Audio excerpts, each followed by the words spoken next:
இதில் வந்து என்னன்னு கேட்டிங்கன்னா, இதுக்கு கல்லு எங்கேருந்து கல்லு கொண்டு வரணும்? இப்போ பார்த்தீங்கன்னா, காவிரி நதி தான் சோழர்களுடைய அ தோன்றலுக்கான இடம். காரணம். காவிரியினுடைய படுகையில தான் இந்த சோழர்கள் வாழ்ந்தவர்கள். இப்ப அதனால என்ன பண்றாங்கன்னா, புதுக்கோட்டை மாவட்டத்துல வந்து பொன்னாண்டான் அங்க வந்து மலைகள் இருக்கு. அங்க ஒரு குவாரி அமைக்கிறாங்க. அங்க தான் கல் எடுத்ததாக சொன்னாங்க. இந்த கற்களை எப்படி கொண்டு வந்தாங்க? பெரிய பெரிய அளவுல கொண்டு வந்தாங்க அப்படின்றது என்னன்னு பார்த்தீங்கன்னா,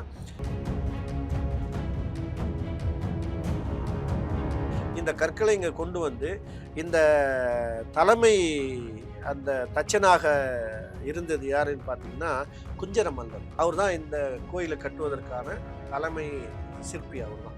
ஏன் ராசராச பெருந்தச்சன்னு அவருக்கு பேர் வந்ததுன்னா, அப்போ இந்த கோயில் கட்டுவதற்கு யார் யாரெல்லாம் உதவி செஞ்சார்? நான் குடுத்தது, என் குடும்பத்தார் குடுத்தது, என் வீட்டு பெண்கள் குடுத்தது, அப்புறம் வெளியில இருந்து டொனேஷனா குடுத்தது, இவங்க எல்லார் பேரையும் அதுல அடிடான்னு சொல்லி அவரு சொல்றார். அப்படிதான் அந்த தஞ்சை பெரியுடையார் கோயில்ல இவரு உத்தரவு போட்டதுக்கு அப்புறம் அந்த கல்வெட்டுல அடிக்கிறாங்க. அவர் வந்து கோயில கட்டும்போது இந்த 216 அடி விமானம் உயரம், கீழ இருந்து உயரம். சிவலிங்கம், அதுல இருக்கிற சிவலிங்கம் 12 அடி, அதனுடைய அந்த பீடம் 18 அடி. லிங்கம் நந்தி இருக்குது பார்த்தீங்களா, அது வந்து அந்த கோயிலுடைய கருவறையில இருந்து வெளியில தூரம் 247 அடி. அந்த வகையில 6 அடி உயரத்துக்கு ஏற்பட்டு 23 அடி உயரம், 54 அடி சுற்றளவுக்கு ஏதோ ஒரு அளவுகள்லாம் சொல்றாங்க. அது அப்படி தூக்கப்பட்டு அந்த அடியில பேஸ்மெண்ட் எல்லாம் இது பண்ணி அது மேல ஒரு பிரமிடு கட்டுற மாதிரி அந்த இதை செங்குத்தா வந்து தூக்கி உயரமா கட்டி ஊசி கட்டினதாக பொறியாளர்கள் சொல்றாங்க.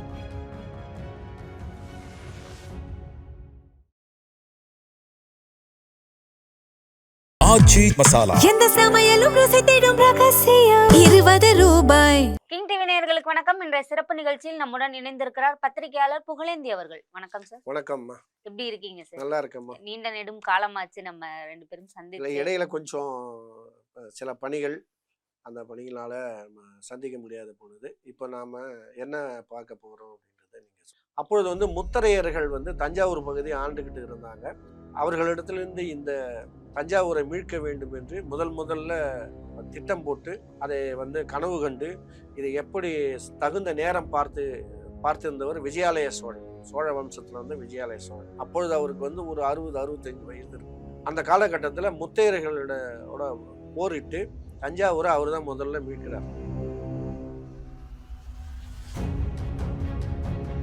நடந்த போரில் அவர் வெற்றி பெற்றதுக்கு அடையாளமாக தஞ்சாவூர்ல முதலாக அவர் ஒரு கோயில் கட்டுகிறார். அது என்ன கோயில்னு கேட்டீங்கன்னா கொற்றவை. இந்த 2 கோயில்கள் தான் சோழர்கள் கோயில் கட்டுவதற்கான கான்செப்டை அவர்கள் யார் வராங்களோ இனிமேல் கோயில் கட்டணும் நாம அப்படிங்கிற அப்படி என்ற ஒரு கான்செப்டை உருவாக்குறாங்க. இப்ப எல்லோரும் வியக்கக்கூடிய விஷயம் என்னன்னு பாத்தீங்கன்னா, தஞ்சாவூர் பெரிய கோயில்ல எப்படி அந்த 80 டன் எடையுள்ள விமானத்தை வச்சாங்க?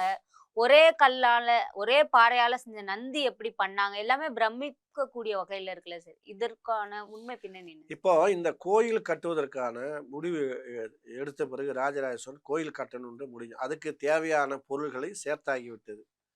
இப்போது வந்து அவர் என்ன சொல்றாருன்னா, ராஜராஜ சோழன் வந்து என்ன செய்யறாருன்னா, இதுக்கான ஒரு குழு அமைக்கிறார். அதுல 12 பேர்.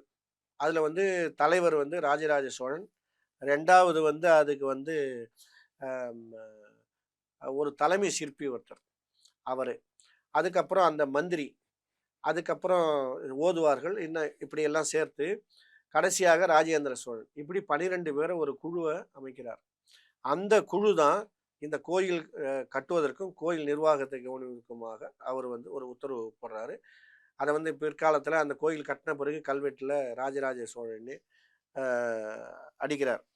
இதில் வந்து என்னன்னு கேட்டிங்கன்னா, இதுக்கு கல் எங்கேருந்து கல் கொண்டு வரணும்? இப்போ பார்த்தீங்கன்னா, காவிரி நதி தான் சோழர்களுடைய தோன்றலுக்கான காரணம். காவிரியினுடைய படுகையில் தான் இந்த சோழர்கள் வாழ்ந்தவர்கள், சிறு சிறு குழுக்களாக வந்தவர். அவர்களுடைய அந்த பேரு அப்போது வந்து செம்பியன் என்ற பெயர். சிறு குழுக்களாக வாழ்ந்தார்கள். அவர்கள் தான் பின்னால வளர்ச்சி அடைந்து பின்னால சோழர் குலத்தை வந்து உருவாக்குகிறார்கள். இப்போ இந்த இந்த மக்கள் இந்த தோன்றுவதற்கு வளர்ந்ததுக்கு வளம் கொழித்து இவர்கள் வாழ்வதற்கும் கூட உறுதுணையாக இருந்தது பொன்னி நதி என்கின்ற காவிரி நதி. அதனால இவர்களுடைய உயிர் நாடி இந்த பொன்னி என்கின்ற காவிரி நதி. அதனால அதை எப்படியாவது காப்பாற்ற வேண்டும் அப்படி என்பது இந்த பொன்னி நதி சோழர்களுடைய உயிரோடும் உடலோடும் இணைந்ததாக அவர்கள் வைத்துக் கொண்டார்கள். அதனால இந்த நாடு வளர வளர இவர்களுடைய வம்சம் வளர வளர நாட்டை வளப்படுத்துவதற்கு தேவையான இது வந்து இந்த நீர் தான், பொன்னி நதியினுடைய தண்ணீர் தான். அது கொஞ்ச காலம் வரும், கொஞ்ச காலம் வறண்டு போயிடும். இதை பார்த்தவர்கள் அவர்கள் என்ன செய்தார்கள்னா, அந்த குடகு மலையில் இருந்து அதை தண்ணீரை ஒழுங்காக கொண்டு வரணும் என்பதற்காகத்தான் அங்கே அதுவரையிலும் சண்டை போட்டு சோழர்கள் படை நடத்தி போய் அதை பிடித்து அங்கிருந்து தண்ணீரை வர வச்சு இது பண்ணாங்க. அதுக்கு முன்னாடி கரிகால் பெருவளத்தான் அந்த அங்கே அணை கட்டி அந்த மழை காலத்துல வர தண்ணி வீணா போகாம அதை வளப்படுத்தி வச்சிருந்தார் ஏற்கனவே. போன வீடியோக்களே நம்ம இதை ஆமா, போன வீடியோக்கள் நம்ம சொன்னோம். அதை கரிகாலன் வளப்படுத்தி அந்த தண்ணீரை பிரித்து நீர்ப்பாசனத்தை வளப்படுத்தி வச்சிருந்தான். ஆனால் தண்ணீர் ஒழுங்காக வரணுமே, அது வந்து அவன் தடை பண்ணுறான்றதுக்காக அங்கே போய் சண்டை போட்டு அதை கொண்டு வந்தாங்க. அது பிற்கால சோழர்கள் பண்ணாங்க. ராஜராஜ சோழன் வரையிலும் அது பண்ணுது. அதுக்கு பின்னாடி ராஜேந்திர சோழன் பின்னாடி தொடர்ந்தது. அப்படி வந்து வளப்படுத்தும். இப்போ அந்த நிலப்பகுதியை நீங்கள் பார்க்கும் பொழுது குடகு வந்து மலைப்பகுதி.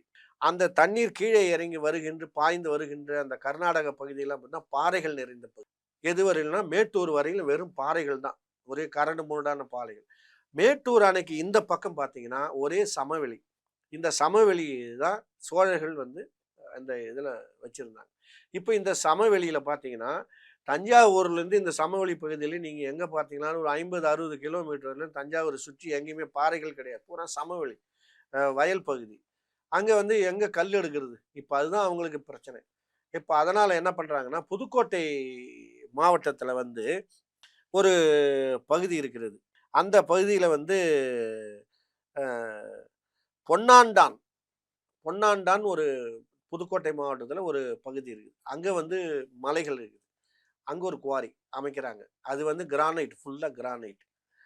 அந்த கிரானைட்டு கல் பார்த்தீங்கன்னா நீங்கள் வடபகுதியில் வந்து பார்த்தீங்கன்னா இந்த செங்கோட்டை, அக்பருடைய கோட்டை கட்டினது, அந்த கோட்டை மாதிரி அந்த மாதிரி கல். இது வந்து கொஞ்சம் ஷைனிங்காக இருக்கும். அந்த மாதிரியான கிரானைட்டு கல் இதை கொண்டு வந்து கட்டினாங்க. அங்கே தான் கல் எடுத்ததாக சொன்னாங்க. இதுக்கு ஆதாரம் எதாவது இருக்குதா அப்படின்னு பார்த்தீங்கன்னா, 2ஆம் குலோத்துங்கன் வந்து இதே அந்த உடையார் கோயில் கல்வெட்டில் அவர் எழுதியிருக்கார். சோழன் தனக்கு முன்னோரான ராஜராஜ சோழனை பற்றி குறிப்பிடும் பொழுது, நீ வந்து இப்படிப்பட்ட வீரதீரம் கொண்டவன், இப்படிப்பட்டவன், அதாவது இந்த மாதிரி இந்த பொன்னாண்டான் கிள்ளியூர் மலையில் இருந்து நீ கல்லை கொண்டு வந்து தஞ்சாவூர் கோயிலை கட்டணவன் அப்படின்னு அவர் புகழார். அப்போ அந்த பொன்னாண்டான் பகுதியில் இருக்கிற கிள்ளியூர் மலையில் இருந்து இவர்கள் கற்கள் கொண்டு வந்தார்கள் என்பது உறுதியாகும். இந்த கற்களை எப்படி கொண்டு வந்தாங்க, பெரிய பெரிய அளவுல கொண்டு வந்தாங்க அப்படின்பது என்னன்னு பார்த்தீங்கன்னா, பெரும்பாலும் அந்த காவிரி நதியில பெரிய பெரிய படகுகளை வைத்து அதில் தான் கற்களை ஏற்றி வந்ததாகவும் தெரிகிறது. இன்னொன்று யானைகள் மீது ஏற்றி வந்ததாகவும் குறிப்புகள் இருக்கிறது. இந்த கற்களை இங்கே கொண்டு வந்து இந்த தலைமை அந்த தச்சனாக இருந்தது யாருன்னு பார்த்தீங்கன்னா குஞ்சர மல்லன். அவர் தான் இந்த கோயிலை கட்டுவதற்கான தலைமை சிற்பி. அவர் தான். அவருக்கு கீழே இன்னும் ராசராச பெருந்தச்சன், அவர் தான் குஞ்சர மல்லன் ராசராச பெருந்தச்சன். அவர் ஏன் ராசராச பெருந்தச்சன் அவருக்கு பேர் வந்ததுன்னா, பின்னாடி இந்த கோயிலை கட்டி அந்த கோயிலினுடைய அழகை கண்டு மெய்மறந்த ராஜராஜ சோழன் தன்னுடைய பேரையும் அவருக்கே சேர்த்து குஞ்சரமல்லன் ராசராச பெருந்தச்சன்னு அடிக்க சொன்னார். ஏன்னா இந்த கோவில்ல இன்னொரு வரலாறு என்ன சொல்றாங்கன்னா, அந்த தச்சரோட கை அந்த கோவிலோட வேலைப்பாடு முடிந்ததுக்கு அப்புறம் வெட்டப்பட்டது. அதெல்லாம் கிடையாது. அதெல்லாம் பின்னாடி வந்து, ஏன்னா இந்த கோயிலை கட்டியது முதல்ல என்ன சொன்னாங்கன்னா, ஒரு புராணம் எழுதிட்டாங்க பின்னாடி. கிருமிகண்ட சோழன் ஒருத்தர் இருந்தாரு, அவரு குஷ்டரோகம் வந்துடுச்சு. அவர் நோய் தீர்வதற்காக தஞ்சாவூர்ல இந்த கோயிலை கட்டி அவர் வந்து அந்த காவிரி ஆற்றில் மூழ்கி குளித்து ஏந்த பிறகு அவருக்கு நோய் சரியா போச்சு என்பது ஒரு செவி வழி கதை. அதுக்கப்புறம் ஜியு போப் வந்தார் இல்லையா, ஜியு போப் வந்து என்ன சொன்னார்னா, அங்க இருக்கிற மக்கள்கிட்ட விசாரிச்சார். விசாரிக்கும் பொழுது அவங்க என்ன சொன்னாங்க, இது இந்த கோயிலை கட்டினது காடு வெட்டி சோழன், காடுவெட்டி சோழன் அவங்க சொல்லிட்டாங்க. காடுவெட்டி சோழன்னா யாரு அப்படின்னு அவர் என்ன பண்ணிட்டாருன்னா ஆராய்ச்சி பண்ணல. அவர் என்ன காடுவெட்டி சோழன் தான் தஞ்சாவூர் பெரிய கோயிலை கட்டினாரு அப்படி என்று ஒரு இதை சொல்லிட்டாங்க. அதுக்கப்புறம் பின்னாளில் 1886 சென்னை ராஜதானி ஆண்ட பிரிட்டிஷ் நிர்வாகம் தான் வந்து ஹூல்ஸ் என்ற ஒரு ஜெர்மன் அறிஞரை வந்து இந்த தொல்பொருள் ஆய்வுத்துறைக்கு போடுறாங்க. அவர் தான் இந்த கல்வெட்டுகளை படித்து இந்த கல்வெட்டுகளை பற்றி முதல்ல ஒரு தொகுப்பு போடுறார். அதில் தான் இவர் சொல்றாரு, இந்த கோயிலை கட்டியது ராஜராஜ சோழன் என்பது அவர் வந்து. அதுக்கு பிறகு 1892 ஆந்திராவில் இருக்கக்கூடிய வெங்கையா என்பவரை வந்து அவர் நியமிக்கிறாங்க. அவரு ஒரு 2வது இந்த மாதிரி ஒரு குளோசரி ஒன்று, ஒரு தொகுப்பு ஒன்று வெளியிடுறார் புக்கு. அது என்னன்னு கேட்டால் தென்னிந்திய கல்வெட்டுகள் 2ஆம் பாகம் போறார். அதில் என்ன சொல்றாருன்னா அவரு, பாண்டிய குலாசனி வளநாட்டு தஞ்சாவூர் கூற்றத்து தஞ்சாவூர் நாம் எடுப்பித்த திருக்கற்றளி ஸ்ரீ ராஜராஜேஸ்வரம் அப்படின்னு அந்த கல்வெட்டில் ராஜராஜ சோழன் பதிப்பித்ததாக அந்த கல்வெட்டில் இருப்பதாக அவர் வந்து 2வது நூல்களில் சொல்றார். அப்போ ராஜராஜ சோழனே தானே முன் வந்து அவர் கன்ஃபெஷன் ஸ்டேட்மெண்ட் கொடுத்த மாதிரி இந்த கோயிலை நான் தான் கட்டினேன்னு கொடுத்ததாக அந்த வெங்கையா என்பவர் எழுதின 2வது தொகுப்புல இருக்கிறது. Okay sir. இப்ப அந்த கல் எடுத்துட்டு வந்ததுக்கு வந்து கல் எடுத்துட்டு வந்தாங்க. அப்போ இப்படி ராஜராஜ சோழன் தான் அதை கட்டினாருன்றது நமக்கு நல்லா தெரிஞ்சு போச்சு. அந்த கல் எடுத்துட்டு வந்து இப்படிலாம் ஏற்கனவே டிசைன் பண்ணி வச்சுருக்காங்க, அந்த கட்டுறாங்க. அதுக்கு பிறகு இது வந்து கையை வெட்டுறது காலை வெட்டுறதெல்லாம் ஒன்றும் கிடையாது. அவர் வந்து அந்த அழகில் மெய்மறந்து அந்த சிற்பி குஞ்சர மல்லனுக்கு தன்னுடைய பெயரை சேர்த்து ராஜராஜ பெருந்தச்சன் என்ற பெயரை அவர் சூட்டுகிறாருன்னா கையை வெட்டுவார் அவரு. இது நல்லா யோசனை பண்ணி பாருங்க. அப்படிலாம் கிடையாது. அதுக்கப்புறம் இவர் என்ன சொல்றாருன்னா, அடுத்தது சொல்றாரு, இந்த கோயிலை வந்து நான் கட்டியதாக இருக்கக்கூடாது என்பது வெளிப்படுத்தணும் என்பதற்காக அதில் ஒரு கல்வெட்டில் இந்த மாதிரி அடிங்கன்னு சொல்லி ஒரு உத்தரவு போடுறாரு. அதில் என்ன சொல்றாருன்னா, நான் கொடுத்தனவும் நம் அக்கன் கொடுத்தனவும் நம் பெண்டுகள் கொடுத்தனவும் கொடுப்பார் கொடுத்தனவும் இந்த கல்லிலே வெட்டி அருள்க அப்படின்னு அவர் ஒரு பாருங்க. நல்லா இல்லை, சமஸ்கிருதம் இல்லை, நல்லா புரிஞ்சுங்க. அவர் போட்ட உத்தரவு சொன்னதில்லை. நாம் கொடுத்தனவும் நம் அக்கன் கொடுத்தனவும் நம் பெண்டுகள் கொடுத்தனவும் கொடுப்பார் கொடுத்தனவும் இந்த கல்லிலே வெட்டி அருள்க அப்படின்னு சொல்றார். அப்போ இந்த கோயில் கட்டுவதற்கு யார் யாரெல்லாம் உதவி செஞ்சார்? நான் கொடுத்தது, என் குடும்பத்தார் கொடுத்தது, என் வீட்டு பெண்கள் கொடுத்தது, அப்புறம் வெளியில இருந்து டொனேஷனாக கொடுத்தது, இவங்க எல்லார் பேரையும் அதில் அடிடான்னு சொல்லி அவர் சொல்றார். அப்படிதான் அந்த தஞ்சை பெரியுடையார் கோயிலில் இவர் உத்தரவு போட்டதுக்கு அப்புறம் அந்த கல்வெட்டில் அடிக்கிறாங்க. கிட்டத்தட்ட 14,000 வரிகள். அதில் என்னென்ன இருக்குதுன்னு கேட்டிங்கன்னா, இந்த கோயிலுக்கு யார் யார் உதவி செஞ்சாங்க, நன்கொடை கொடுத்தாங்க, இந்த கோயிலை கட்டந்து யார், அப்புறம் வந்து இதுக்கு யார் யார் 400 நடன பெண்கள் வந்து நியமிக்கப்பட்டு அங்கே நடனம் ஆடுவதற்கு 50 ஓதுவார்கள், அப்புறம் அவருக்கு கீழே இசைக்கலைஞர்கள், நாட்டிய கலைஞர்கள், அப்புறம் அந்த கோயில் பணி செய்வது, விளக்கேற்றுபவர்கள், அதுக்கு என்ன கொடுக்கணும், இப்படி எல்லா சின்ன வேலையிலேருந்து பெரிய வேலை வரையிலும் உள்ள அத்தனை பணிகளும், அந்த பணி செய்வர்களுக்கு எவ்வளோ சம்பளம், எவ்வளோ கொடுக்கணும் அப்படி என்பதெல்லாம் எழுதி இப்படி எல்லாம் டீட்டெயில்டாக எழுதி யார் யாருக்கு என்ன செஞ்சுருக்கிறோம், யார் என்ன பணி செய்யணும் என்பதெல்லாம் டீட்டெயில்டாக அதில் கல்வெட்டில் 14,000 வரிகள் அதை அடிச்சு. இதை யார் அடிச்சுன்னா மதுரைக்கு பக்கத்தில் இரவி கோளாறுன்னு சொல்லிட்டு ஒருத்தன், அவன் தான் அதை அடித்தவன், அந்த வரிகளை அடித்தவன் என்பது அதையும் அவர் பதிவு பண்ணுறார். எல்லாரும் யாரையும் விட்டு விடலை அப்படி பதிவு பண்ணது.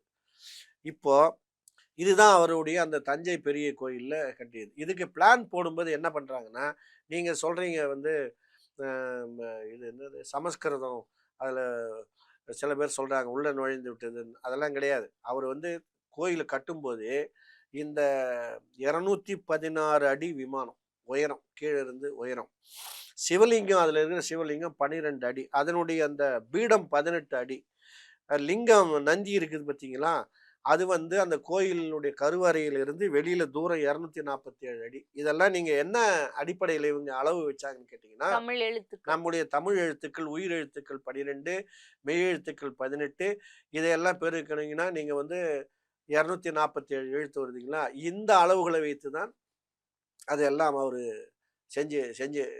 செய்திருக்கிறார். இதுல வந்து சமஸ்கிருதத்துக்கோ வந்து வடநாட்டு ஆகமத்துக்கோ அந்த இதெல்லாம் வேலையே கிடையாது. ஆனால் சில பேர் பின்னாடி என்ன செய்யறேன்னா, இது வந்து மகுடாகமத்தினுடைய அடிப்படையில் இதை கட்டியிருக்காங்க அப்படின்லாம் பின்னாடி இவங்க சொல்றது. இதெல்லாம் வந்து என்னது விஜயநகர பேரரசு வந்ததுக்கப்புறம் சேர்க்கப்பட்டது. அதெல்லாம் அது பின்னாடி நிறைய பேர் எழுதுகிறாங்க. இப்போ வந்து நீங்கள் அந்த தொல்பொருள் தெய்வநாயகம், டாக்டர் தெய்வநாயகம், அதில் இருக்கிறதெல்லாம் உண்மையெல்லாம் ஆராய்ச்சி பண்ணி அவர் எழுதியிருக்காரு. இன்னும் சில பேர்கள்லாம் வந்து தமிழ் தேசிய இயக்கங்களில் இருக்கிறவங்கலாம் கூட நிறைய நூல்கள் வெளியிட்டாங்க. அவர்கள்லாம் வந்து பார்த்தீங்கன்னா அதில் என்ன உண்மை இருக்குதோ அதை மட்டும் ஆதாரத்தோடு வெளியிட்டிருக்காங்க. சில பேர் இந்த பக்கம் இவர்களுக்கு வடவர்களுக்கு ஆதரவாக சில பேர் நூல்கள் எழுதியிருக்காங்க. அதில் பார்த்தீங்கன்னா பாருங்கள், முதல்ல சமஸ்கிருதத்தை இவர் எழுதியிருக்காரு, பின்னாடி தமிழ் எழுதப்பட்டிருக்கிறதுலாம் பின்னாடி எழுதப்பட்டது இதெல்லாம். அதில் வந்து என்ன சொல்கிறாருன்னா, ஏன் இந்த அளவுகளை அவர் வைத்தார் என்று கேட்டிங்கன்னா, அந்த இந்த கோயிலில் பணியாற்றுகின்றவர்களுக்கு சம்பளம் கொடுக்குறாங்க இல்லையா, அதில் வந்து கழஞ்சி, பொண்ணு, குருணி, மாகுருணி, மாகாணி, இப்படி எல்லாம் அளவு இம்மியிலிருந்து எழுதிக்கார். அப்போ அந்த அளவுகளை எழுதியவர் எல்லாமே தமிழுடைய அளவுகள் தான். அந்த அடிப்படையில் நீங்கள் புரிஞ்சுக்கலாம் அவர் எந்த இதில் பண்ணியிருக்காங்க அந்த கோயிலுன்றதை நீங்கள் புரிஞ்சுருக்கலாம். வந்து வேறு அளவுகளெல்லாம் அவர் குறிப்பிடல. தமிழில் என்ன அளவுகள் இருந்தோ அதை தான் குறிப்பிட்டிருக்கார் சம்பளமாக கூட. அதே மாதிரி தமிழ் அளவுகளை தான் வந்து அந்த கோயில்கள் நிர்மாணம் செய்வதில் கட்டுவதில் பயன்படுத்தியிருக்காங்க. அதை நாம் சொல்லிக்கிறோம். இந்த 247 அடி என்பதை நம்ம தமிழ் எழுத்துக்கள் இதனால எழுத்துக்களால் வச்சிருக்கோம் நாம சொல்லிக்கிறோம், நம்ம பெருமைக்காக சொல்லியிருக்கோம். அது இயற்கையாக அமைந்ததா அது செயற்கையாக அமைந்தது என்பது தெரியாது. இதுதான் இது. அந்த விமானத்தை எப்படி சார் மேல கொண்டு போனாங்க? ஏன்னா அந்த காலத்துல அந்த கட்டுமான தொழில்நுட்பங்கள் இப்ப வளர்ச்சி அடைந்த மாதிரி அப்ப இல்ல அப்படின்றாங்க. எல்லோரா கோவில்ல மேல இருந்ததை பார்த்து மெய் மறந்தாருன்னு சொல்லுவீங்க இல்லையா, அது ஒரே கல்லால அங்கேயே செதுக்கப்பட்டதா இல்ல மேல எடுத்துட்டு போய் வைக்கப்பட்டதா? நீங்க எல்லாரும் என்ன சொல்றாங்கன்னு கேட்டீங்கன்னா, இதை வந்து ஒரு அந்த ஊர்ல சாரம்னு ஒரு ஊர் இருக்குது தஞ்சாவூருக்கு பக்கத்துல, அங்கிருந்து ஒரு ரேம்ப் கட்டி அது மேல வந்து ஏத்தினாங்க அப்படி என்று எல்லாம் சொல்றாங்க. ஒரு சாரா இல்லை, இந்த ராட்டனம் ஹைட்ராலிக் இது ராட்டனம் மாதிரி கட்டி மேலே ஏற்றினாங்க அப்படி. ஆனால் பெரும்பாலான வரலாற்று ஆய்வாளர்கள், கல்வெட்டு ஆய்வாளர்கள், இன்னும் அது சம்மந்தம் நுணுக்கமாக தெரிந்த பொறியாளர்கள்லாம் என்ன சொல்கிறாங்கன்னா, அது ஒரே கல் கிடையாது, அந்த மேலே இருக்கிற விமானம் வந்து ஒரே கல் கிடையாது அப்படின்னு சொல்கிறாங்க. எப்படின்னா, இப்போ நீங்கள் ஒரு ஆரஞ்சு பழத்தை உரிக்கிறீங்க இல்லையா, உரிச்ச உடனே அது சொல தனித்தனியாக இருக்கு இல்லையா, அதை ஒன்றா மூடி இருக்கு இல்லையா, அதே மெத்தேடு தான் அது. இன்டர்லாக் மெத்தேடுன்னா பார்த்தீங்கன்னா, நீங்கள் இந்த பெருநகரத்தில் இருக்கிற கட்டடங்கள்லாம் பார்த்தீங்கன்னா, ஒரு கல்லில் பார்த்தீங்கன்னா ஒரு முட்டு மாதிரி இருக்கும், ஒரு இதில் இருக்கும், அதில் போட்டு லாக் பண்ணிடுவாங்க, அசையாது. அது மாதிரி தஞ்சாவூர் பெரிய கோயிலில் எல்லா கல்லும் சேர்க்கப்பட்டது எல்லாமே இன்டர்லாக் மெத்தேடில் சேர்க்கப்பட்டது, அசையாது, எந்த இதுலையும் அசையாது. இன்னும் கீழே பார்த்தீங்கன்னா, கீழ் வந்து அடித்தளம் பார்த்தீங்கன்னா அதுவே ஒரு 6 அடி உயரம் பேஸ் மட்டம் தூக்கியிருக்காங்க. ஆனால் அதில் வந்து கடல் அரிப்புகளோ மற்ற வந்து நிலநடுக்கங்களோ வந்தால் அது அந்த அந்த ஜர்க்கிங்கை தாங்கிறதுக்கு, அதை அசையாமல் இருக்கிறதுக்கு ஏற்ற வந்து மணல், கடல் மணல், ஆற்று மணல், இது மாதிரியான கற்கள் இதெல்லாம் கொட்டி அதை வந்து சேஃப்டியாக அந்த பேஸ்மெண்ட்டை வச்சிருக்கிறதாக அந்த பொறியியல் அறிஞர்களும் ஆய்வாளர்களும் அவர்கள் நூல்களில் எழுதியிருக்காங்க. நான் கீழே போய் பார்த்ததில்லை, நான் எப்படி பார்ப்பேன். அந்த வகையில் 6 அடி உயரத்துக்கு ஏற்பட்டு 23 அடி உயரம், 54 அடி சுற்றளவுக்கு ஏதோ ஒரு அளவுகள்லாம் சொல்கிறாங்க. அது அப்படி தூக்கப்பட்டு அந்த அடியில் பேஸ்மெண்டெல்லாம் இது பண்ணி அது மேலே ஒரு பிரமிடு கட்டுற மாதிரி அந்த இதை செங்குத்தாக வந்து தூக்கி உயரமாக கட்டி இதை பார்த்தா இப்போ நான் ஆரஞ்சு சொல்ல மாதிரி மேலே கொண்டு போய் ஒன்றாக வச்சு அதில் ஒரு இதையும் ஒன்றாக குவிச்சு இன்டர்லாக் முறையில் பண்ணி மேலே அந்த லாக் பண்ணது விரிசல் தெரியாமல் இருக்கிறதுக்காக, அந்த ஜாயின் பண்ண இடம் தெரியாமல் இருக்காக பூசி கட்டினதாக பொறியாளர்கள் சொல்கிறாங்க. அது ஒரே கல்லில் தூக்கின்னு போனதாக சொல்லுவதெல்லாம் வந்து, ஏன்னா 80 டன் அப்படின்றதுக்கு ஒரு டன்னே நம்ம எவ்வளோ வெயிட் வரும்னு தெரியும். 80 டன்னை தூக்கக்கூடிய அளவுக்கு ஆட்கள் இருந்தார்களா, கயிறு அவ்வளோ ஸ்ட்ராங்கா இருந்துச்சா அப்படின்ற கேள்வி எல்லாம் இருக்கு. அப்படியெல்லாம் வந்து இருக்க வாய்ப்பு இல்லைன்னு தான் வந்து இவங்க சொல்றாங்க. ஆச்சி மசாலா. எந்த சமையலும் ருசி தேடும் ரகசியம் 20 ரூபாய்.